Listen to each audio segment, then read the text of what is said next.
At 1:55 p.m. on July 27, 1981, a 6-year-old boy was standing in front of an Atari video game display inside a Sears store at the Hollywood Mall in Hollywood, Florida. Less than 15 minutes later, he had vanished from one of the busiest stores in South Florida without a single person seeing who took him. 16 days later, his dismembered remains were discovered in a roadside drainage canal more than 130 miles away, near Vero Beach, turning a frantic search into one of the most haunting child murder investigations in American history. Who would have done such a thing to a child? Why would the perpetrator choose to end such a blooming life in such a way? Where could he be hiding and sheltering away from the eyes of the law enforcement officers? What followed was 27 years of dead ends, conflicting confessions, lost evidence, and one question that still sparks debate today. Did investigators truly solve the murder, or did crucial mistakes keep the full truth forever out of reach?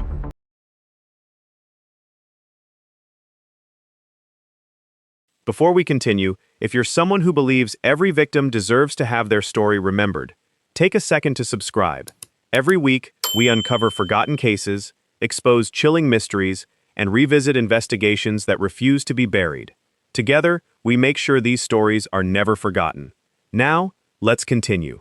It was supposed to be one of those ordinary summer afternoons that parents rarely remember. The kind filled with small errands, familiar routines, and a child eager to spend just a little more time looking at toys. On Monday, July 27, 1981, families moved through the Hollywood Mall in Hollywood, Florida, like they did every day. The air conditioning offered relief from the South Florida heat. Shoppers wandered from one department to another. Cash registers chimed. Store employees greeted customers with routine smiles. Nothing about that afternoon hinted that it would become one of the most heartbreaking days in American criminal history.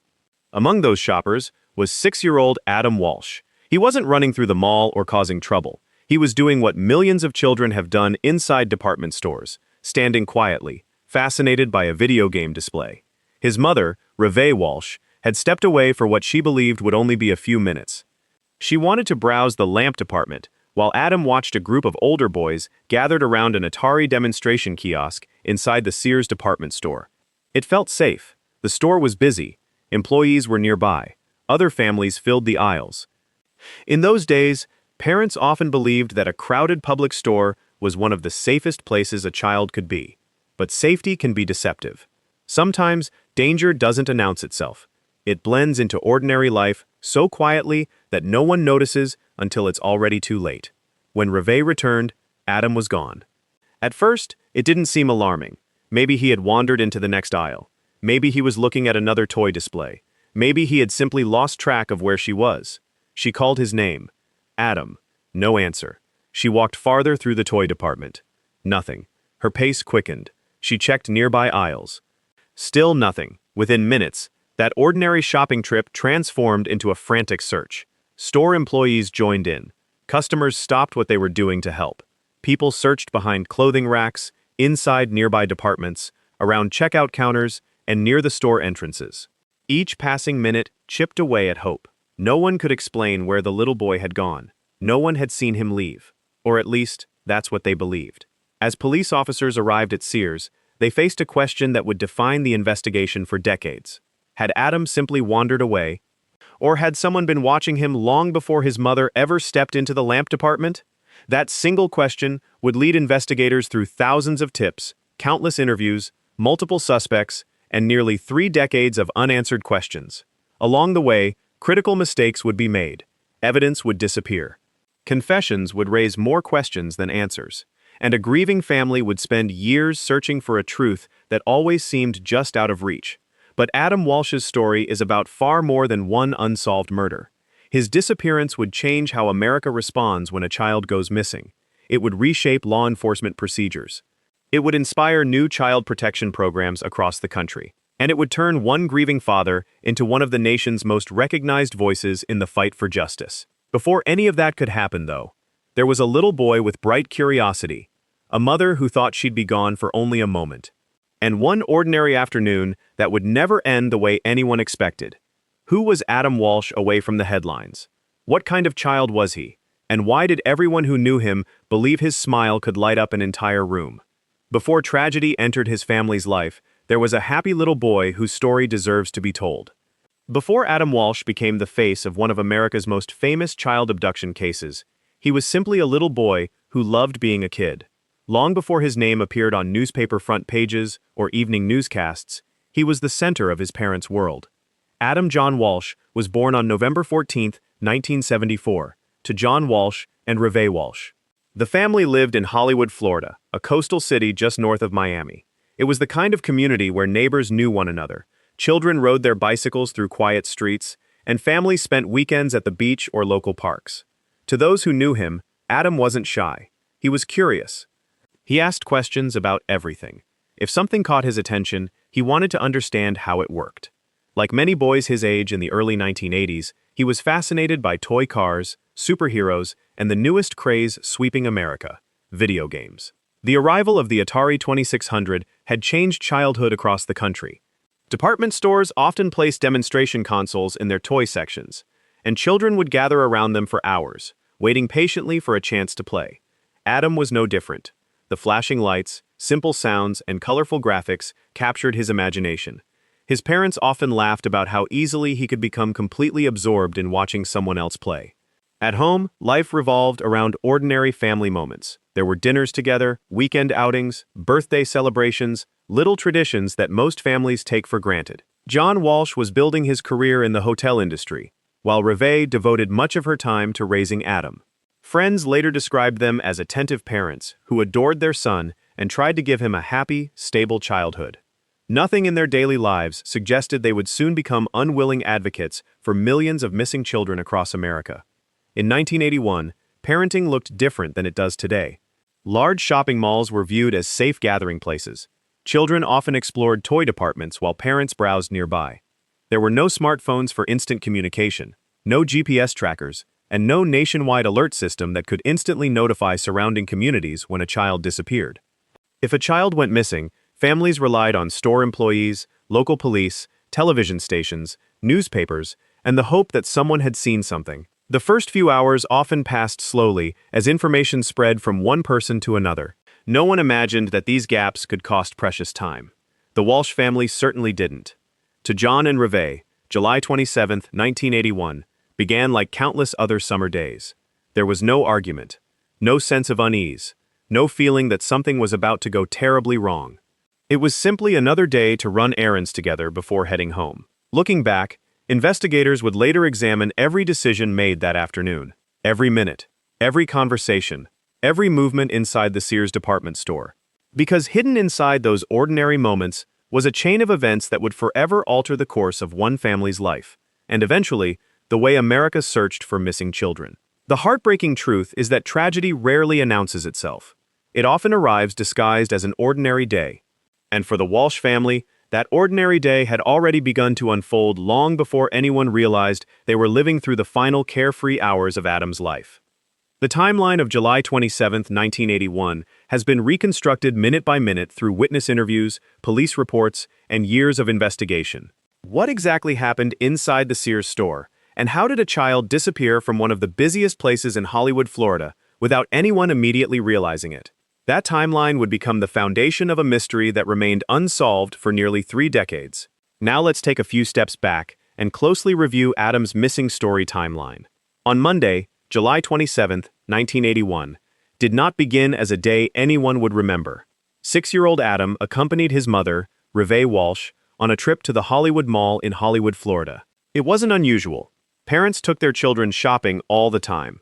The mall was familiar, crowded, public, safe, or at least, that's how most people viewed it. They eventually entered the Sears department store, one of the mall's major anchor stores. For a child in 1981, Sears wasn't just a place to buy appliances or clothes. The toy department was an attraction all by itself. And on that particular day, there was something especially captivating: an Atari video game demonstration kiosk. Several older boys had gathered around the display, taking turns playing while other children watched. Bright colors flashed across the screen. Electronic sounds echoed from the machine. It was impossible for many kids to walk past without stopping. Adam wanted to stay and watch. Revé later recalled that she allowed him to remain at the game display while she walked a short distance away to browse lamps. She wasn't leaving the store, She wasn't leaving the building. She expected to be gone only a few minutes. By the standards of the time, nothing about that decision seemed unusual. Parents all over America did the same thing every day. But somewhere in those next few minutes, something changed. Investigators later learned that a dispute reportedly broke out among some of the boys gathered around the video game display. A security guard intervened and told the group to leave the area. What happened next would become one of the most critical, unanswered questions in the entire investigation. Did Adam leave with the older boys? Did he become separated from them? Did he walk toward another section of the store? Or did someone notice a young child suddenly alone and vulnerable? No witness ever provided a complete answer. No surveillance cameras captured the moment. In 1981, stores did not have the extensive camera systems that exist today. There was no footage to review, no digital trail to follow. Detectives would later have to rely almost entirely on witness memories. And memories can fade, especially after panic sets in. When Revé returned to the toy department, Adam was gone. At first, she wasn't terrified, she was confused. A 6-year-old can wander. Maybe he had gone to look at another toy. Maybe he'd walked toward the next aisle. Maybe he thought she had already gone back to the car. She called his name. No answer. She searched nearby. Still nothing. Then confusion gave way to concern. Concern became fear. And fear quickly turned into panic. Because every parent knows there is a moment when searching changes. A moment when you stop thinking, he must be nearby, and start thinking, something is terribly wrong. Store employees began helping. Customers joined the search. People checked aisles, fitting areas, exits, and nearby departments. Minutes kept passing. Adam was nowhere to be found. No one realized it then, but those first moments would later become the center of endless questions. Questions detectives would revisit for years. Questions Adam's parents would carry for decades. Questions that still linger for some people even after the case was officially closed. Because somewhere between the Atari display, the security guard's intervention, and Revé Walsh returning to the toy department, a 6-year-old boy disappeared. And no one could say exactly how it happened. But within hours, the search would expand far beyond the walls of Sears. Soon, all of South Florida would know Adam Walsh's name. And before long, the entire nation would be searching too. By late afternoon, the atmosphere inside the Sears store had changed completely. The casual chatter of shoppers was replaced by anxious voices. Employees who had been stocking shelves or assisting customers were now walking the aisles, calling out a little boy's name, Adam. Every passing minute made the silence more unsettling. For Revé Walsh, time seemed to slow down. She retraced every step she had taken since entering the store. She returned to the toy department. She checked nearby restrooms. She searched the entrances, hoping Adam had simply wandered toward the front of the building. Nothing. As the search spread through the store, someone contacted the Hollywood Police Department. Officers arrived and immediately began interviewing employees, security personnel, and anyone who might have seen the 6-year-old. One of the first details investigators learned was that a security guard had broken up a disagreement among boys gathered around the Atari display earlier that afternoon. According to witness accounts, the older boys had been asked to leave the area. Detectives now had another question. Had Adam left with them, or had he remained inside the store after they walked away? No one could answer with certainty. The boys themselves became important witnesses, but by then, precious time had already slipped away. As daylight faded, the search expanded beyond the mall. Police officers searched parking lots. Neighbors walked nearby streets. Volunteers combed through wooded areas, vacant lots, and drainage canals. Officers checked places where a frightened 6-year-old might hide. Every possibility had to be considered. Perhaps Adam had become lost. Perhaps someone had offered to help him find his mother. Or perhaps someone had taken advantage of a brief moment when no adult was watching. That possibility was becoming harder to ignore. Inside the Walsh home, the waiting was unbearable. Every telephone ring brought a surge of hope. Every knock at the door made the family believe Adam had finally been found. Friends gathered around John and Revé, offering comfort where words fell short. Nobody wanted to say what everyone was beginning to fear. By evening, television stations across South Florida interrupted regular programming with reports about the missing 6-year-old. Local radio stations broadcast descriptions of Adam's appearance. Newspapers prepared special editions. His smiling photograph appeared on television screens across the region. Parents hugged their own children a little tighter that night. Many locked their doors earlier than usual. The disappearance of one little boy had already begun changing how an entire community viewed its own safety. Meanwhile, investigators were working around the clock. Every reported sighting had to be checked. Every tip had to be investigated. Some callers believed they had seen Adam walking with another child. Others claimed they had spotted someone carrying a young boy. Most leads ended exactly where they began, with no evidence. But detectives couldn't afford to dismiss any possibility. Then came another challenge. The investigation had no centralized system to coordinate information.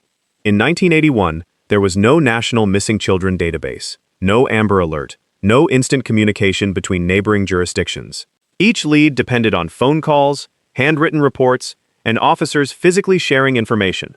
Looking back, investigators would later acknowledge that those limitations slowed the search during the hours when every minute mattered most. As the first night came to an end, volunteers refused to give up. Some carried flashlights into wooded areas. Others searched along roadsides until exhaustion forced them home. Police officers continued following every lead they received. The Walsh family hardly slept. Somewhere, they believed, Adam was waiting to be found. What none of them knew was that the case had already taken a devastating turn. Nearly 130 miles north, in a quiet area near Vero Beach in Indian River County, a discovery would soon leave seasoned investigators speechless and change the direction of the case forever. But even after that heartbreaking discovery, the biggest mystery was only beginning. Who had taken Adam Walsh? And why had no one seen it happen in the middle of a busy department store? 16 days after Adam vanished, a grim discovery near Vero Beach transformed a missing person investigation into a homicide. As detectives processed the scene, another battle began, finding the person responsible. What followed was a decades-long investigation filled with conflicting confessions, overlooked evidence, and investigative mistakes that would keep one of America's most famous cold cases open for nearly 30 years. For 16 long days, John and Revé Walsh lived between hope and heartbreak. Every morning began with the same question: could today be the day Adam comes home? Friends, neighbors, church members, and complete strangers continued searching. Volunteers handed out flyers with Adam's smiling photograph. Television stations replayed his image during evening newscasts. Newspapers across Florida carried updates almost daily. The search had grown far beyond Hollywood. Police departments in neighboring counties were notified. The Florida Department of Law Enforcement assisted where possible. Tips arrived from across the state. Some were sincere, some were mistaken. Others were deliberate hoaxes. Detectives had no choice but to investigate every credible lead. For the Walsh family, every phone call carried two possibilities. It could bring hope or heartbreak. On August 10, 1981, 16 days after Adam disappeared, a phone call reached investigators from more than 130 miles north of Hollywood. The location was a secluded drainage canal beside State Road 60, near Vero Beach in Indian River County. A local man had made a disturbing discovery. Investigators were dispatched immediately. The scene was quiet. But what investigators discovered next would shock an entire community. Before we continue, if you believe every victim deserves to have their story remembered, consider subscribing. The canal sat far from the busy shopping mall where Adam had vanished. Tall grass lined the water's edge. Passing traffic offered little indication that anything unusual had happened there. But detectives quickly realized this was no ordinary investigation. When they got closer, they found a body. Not in one piece, but through dental records, the remains were identified as those of Adam Walsh. In a single moment, the desperate search for a missing child became a homicide investigation. For the officers who delivered the news to John and Revé Walsh, it was one of the hardest duties in law enforcement. No amount of training prepares someone to tell parents that their child will never be coming home. The grief that followed was impossible to measure. Yet even in those first painful hours, investigators understood another reality. Finding Adam answered only one question. It did not answer the most important one. Who was responsible? The discovery created far more questions than answers. Why had Adam been found so far from Hollywood?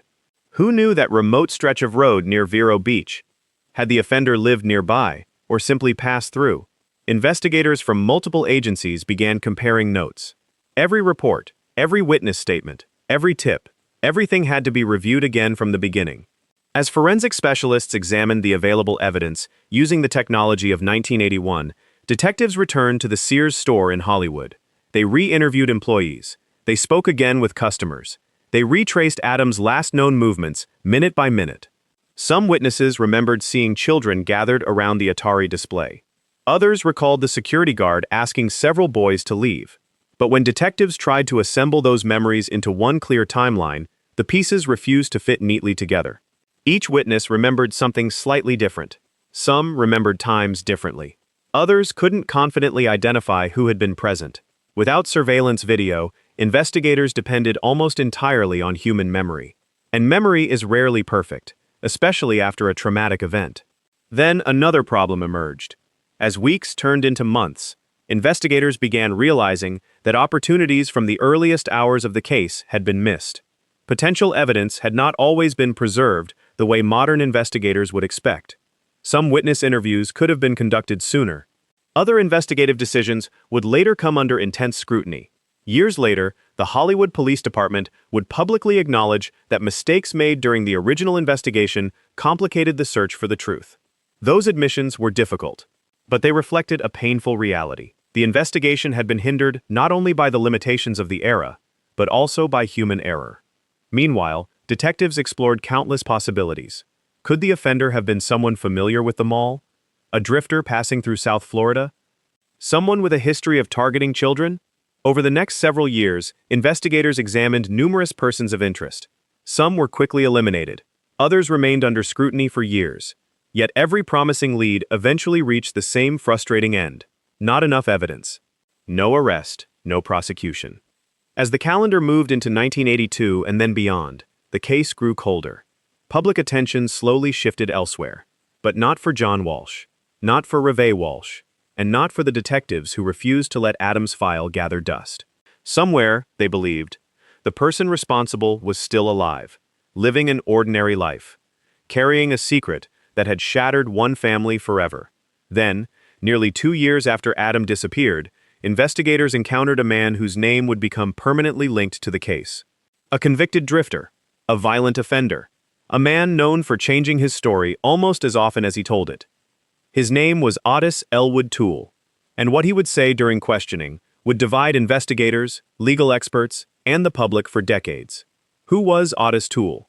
Why did experienced detectives believe parts of his confession, while others questioned whether he was telling the truth at all? The investigation was about to take a dramatic turn, one built on confessions, contradictions, lost evidence, and a legal dilemma that would prevent the case from ever reaching a courtroom. By 1983, in Jacksonville, Florida, law enforcement officers were questioning a man already known for committing violent crimes. His name was Ottis Toole. Toole wasn't an ordinary suspect. He had spent years drifting from one state to another, committing crimes that ranged from arson and theft to homicide. He had already become known to investigators across the South for his unpredictable behavior and his habit of making shocking admissions.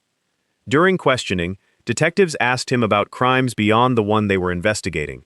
Then Adam Walsh's name came up. According to investigators, Toole confessed. He claimed that on July 27, 1981, he had driven to the Hollywood Mall, spotted 6-year-old Adam outside the Sears store, persuaded him to get into his vehicle, and later killed him. It was a stunning development. For the first time in nearly 2 years, detectives believed they might finally know who had taken Adam Walsh. But almost as quickly as hope appeared, uncertainty followed, because Ottis Toole had a reputation that complicated everything. He confessed to crimes, then denied them, then confessed again. Sometimes he admitted to crimes investigators knew he could not have committed. Other times, he mixed genuine details with obvious inaccuracies. Experienced detectives knew they couldn't simply accept his word. Every part of his confession had to be tested against the evidence. Investigators began comparing Toole's statements with information that had never been released to the public. Some details caught their attention. He correctly described aspects of the crime scene that detectives believed only the offender would know. He gave information that appeared to match parts of their investigation. Those similarities convinced some investigators they had found the right man. But there were also problems, significant problems. On other occasions, Toole changed key parts of his story. He struggled to keep his timeline consistent. He contradicted himself during different interviews. Defense attorneys would almost certainly challenge every inconsistency if the case ever reached trial. Then came an even bigger obstacle: evidence. When detectives searched Toole's 1971 Cadillac, investigators recovered carpeting and other items they believed might contain forensic evidence. In the early 1980s, DNA testing as we know it today did not yet exist. Detectives preserved what they thought might become important in the future, or at least, they believed they had. Years later, when forensic science had advanced dramatically, investigators made a devastating discovery. Critical physical evidence from Toole's vehicle was gone. The carpeting removed from the Cadillac had been lost while in police custody. So had several other pieces of evidence collected during the early stages of the investigation. Without those items, modern DNA testing became impossible. It was a crushing setback. One of the strongest opportunities to scientifically confirm, or challenge, Toole's confession had vanished. The loss sparked criticism inside and outside law enforcement. How could evidence from one of America's highest-profile child homicide investigations simply disappear? The answer reflected the reality of evidence management in the early 1980s. Many agencies lacked today's computerized tracking systems, standardized preservation protocols, and long-term forensic storage practices. That explanation offered context. It did not erase the consequences. Years later, the Hollywood Police Department would formally acknowledge that mistakes made during the original investigation, including the loss of critical evidence, had significantly affected the case. For the Walsh family, those admissions were painful. Not because they changed what had happened to Adam, but because they raised the possibility that opportunities for justice had slipped away long before forensic science caught up with the case. Meanwhile, investigators continued building their case against Ottis Toole. They retraced his movements. They examined his travel history. They interviewed people who knew him. They searched for independent evidence that could either support or contradict his account. Some detectives became convinced he was responsible. Others remained cautious, not because they believed he was innocent, but because they knew criminal convictions require proof beyond a reasonable doubt. And in a courtroom, suspicion, even strong suspicion, isn't enough. The prosecution would need evidence that could withstand cross-examination before a jury. As the years passed, that burden became even harder to meet. Then, in 1996, the investigation suffered another irreversible blow. Ottis Toole died in prison while serving sentences for unrelated crimes. With his death, prosecutors lost any chance of putting him on trial. No jury would ever hear the evidence. No witnesses would testify before a courtroom. No verdict would be delivered through the criminal justice system. But the case itself was not over. In fact, more than a decade later, investigators would reopen every major piece of evidence, re-examine every lead, and ask one final question. Was there enough evidence to officially close the case, even without a trial? The answer would come 27 years after Adam Walsh disappeared, and it would forever shape how this case is remembered. In 2008, the Hollywood Police Department assembled a fresh investigative team to review every file, every confession, and every remaining piece of evidence. Their conclusion would finally answer one question, but it would also leave another lingering in the minds of many Americans. Can a case truly be solved if it never reaches a courtroom? For nearly 3 decades, Adam Walsh's case remained one of America's most recognizable unsolved child homicide investigations. The files never truly gathered dust. Whenever new forensic techniques emerged, whenever a fresh lead surfaced, or whenever investigators believed technology could answer questions that once seemed impossible, the case was reopened. But by the early 2000s, detectives faced a difficult reality. Time had become their greatest enemy. Witnesses had grown older, some had passed away, memories had faded, evidence that should have been preserved no longer existed. And the man they believed was responsible, Ottis Toole, had been dead for more than a decade. Still, the Hollywood Police Department refused to close the file without one final comprehensive review. A new team of investigators began examining every available document from the original investigation. They reviewed thousands of pages of reports. They revisited witness statements. They analyzed Toole's recorded interviews and written confessions. They compared those statements with facts that had never been made public. Most importantly, they asked a question every cold case investigator eventually faces: if this case were presented today, what could actually be proven? The answer required separating suspicion from evidence, emotion from law, public opinion from prosecutable facts. Investigators acknowledged that Ottis Toole had repeatedly changed his story. That alone made his confessions unreliable in many respects. However, detectives also concluded that portions of his admissions contained details they believed had not been publicly disclosed at the time. Combined with witness accounts, his known movements, and the absence of credible evidence pointing to another suspect, investigators reached the same conclusion that many of the original detectives had reached years earlier. They believed Ottis Toole abducted and murdered Adam Walsh. But believing someone committed a crime and proving it in court are two very different things. Under the American criminal justice system, a prosecutor must establish guilt beyond a reasonable doubt before a jury can return a conviction. That standard exists for a reason. It protects innocent people from being convicted based on speculation or incomplete evidence. In Adam's case, prosecutors faced enormous obstacles. The most significant was the loss of critical physical evidence. Without the carpeting recovered from Toole's Cadillac and other missing items, modern DNA analysis could not be performed. The forensic advances that had solved countless other cold cases simply could not be applied here. There was also no opportunity to cross-examine Toole in court. He had died in September 1996 while serving prison sentences for unrelated offenses. His death ended any possibility of criminal prosecution. No indictment, no trial, no jury. No formal verdict of guilty or not guilty. Instead, investigators had to determine whether the evidence was sufficient to officially identify the offender and close the case administratively. On December 16, 2008, the Hollywood Police Department held a news conference. Standing before reporters, Hollywood Police Chief Chad Wagner announced the department's decision. After reviewing the evidence, investigators officially concluded that Ottis Toole was responsible for Adam Walsh's murder, and the case was formally closed. Chief Wagner also addressed something many departments are reluctant to admit. He acknowledged that the original investigation contained serious mistakes. Evidence had been mishandled. Critical items had been lost. Those failures, he said, had complicated the pursuit of justice for decades. He offered a public apology to the Walsh family. It was a rare moment of institutional accountability. The apology could not restore the missing evidence. It could not bring Adam back. But it recognized that investigators in 1981 had made decisions that affected the case for generations.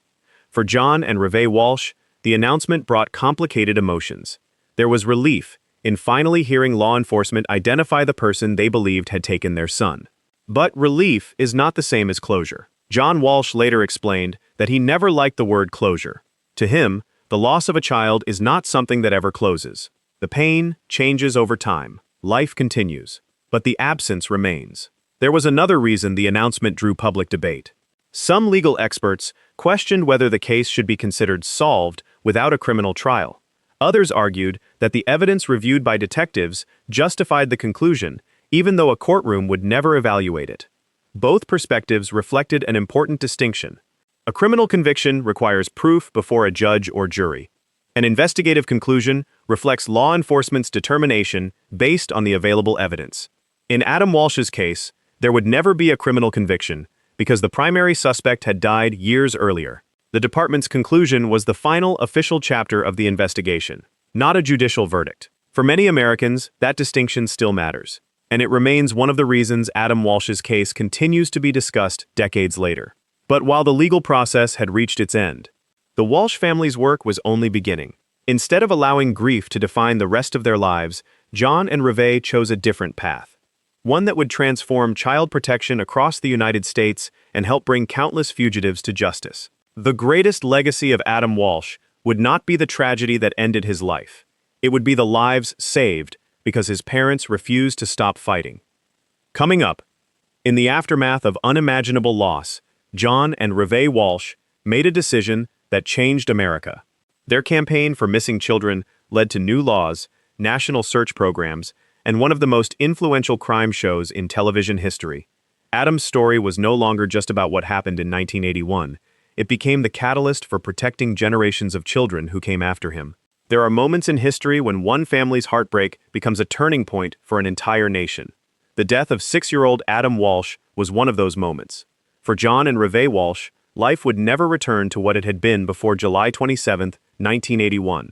There would always be an empty chair at family gatherings, a birthday that would forever remain frozen in time. No parent prepares for that kind of silence. Many families faced with unimaginable grief retreat from the public eye. The Walsh family chose a different path. They decided that if they could not save Adam, they would spend the rest of their lives trying to save other children. That decision would reshape child protection across the United States. John Walsh became one of the country's most recognizable victims advocates. Working alongside lawmakers, law enforcement agencies, and child safety organizations, he pushed for reforms that many people now take for granted. One of the earliest changes was Code Adam. Named in Adam's memory, the protocol gives stores a clear plan to follow when a child is reported missing inside a business. Employees immediately secure exits, search the building in an organized manner, and notify law enforcement without delay if the child is not quickly located. Today, countless parents walk into stores without realizing that the procedure exists because one family refused to let their son's story be forgotten. The Walsh family also became deeply involved with the National Center for Missing and Exploited Children, an organization established in 1984 to help law enforcement coordinate missing child investigations, distribute photographs, educate families, and support victims. In the years that followed, another opportunity emerged. In 1988, John Walsh became the host of America's Most Wanted. Each week, millions of viewers watched as unsolved crimes and wanted fugitives were featured on national television. The program encouraged ordinary citizens to become active participants in public safety. Viewers called in tips. Detectives reopened cold cases. Dangerous fugitives who believed they had disappeared into anonymity suddenly found themselves recognized by neighbors, co-workers, and complete strangers. Over the years, the program contributed to the capture of hundreds of fugitives and demonstrated how public awareness could become a powerful investigative tool. Adam's legacy also reached the halls of Congress.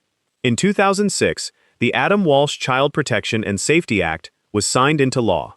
The legislation strengthened the national sex offender registration system, improved information sharing between jurisdictions, and expanded several tools available to law enforcement for tracking and monitoring convicted offenders. Like many major laws, it has been praised by some and criticized by others over specific provisions. But there is little disagreement about one thing.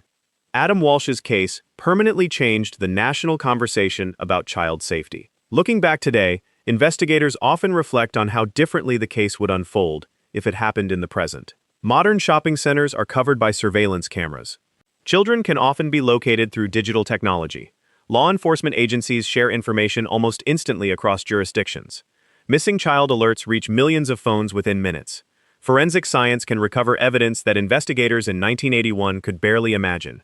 Many of those improvements were accelerated by lessons learned from cases like Adam's. Still, technology alone cannot prevent every tragedy. Situational awareness remains one of the most important tools any family has. Parents can reduce risk by discussing meeting points before entering large public places. Children should know to seek help only from uniformed employees, law enforcement officers, or another parent with children if they become separated. Recent photographs of young children can help investigators if an emergency ever occurs. And perhaps most importantly, if a child is believed to be missing, notify law enforcement immediately. There is no waiting period to report a missing child in the United States. Time matters. Every minute matters. Adam Walsh was only 6 years old. His life lasted just long enough to leave beautiful memories for the people who loved him, and a lasting responsibility for the rest of us. His story is not remembered because of the man investigators concluded took his life. It is remembered because one little boy inspired changes that have helped protect countless other children. Perhaps that is the most powerful legacy anyone can leave. One life, changing millions of others. If you've stayed with us until the end, thank you for taking the time to remember Adam, not as a case file or a headline, but as a little boy whose smile, curiosity, and future were taken far too soon. And before you go, we'd like to hear your thoughts.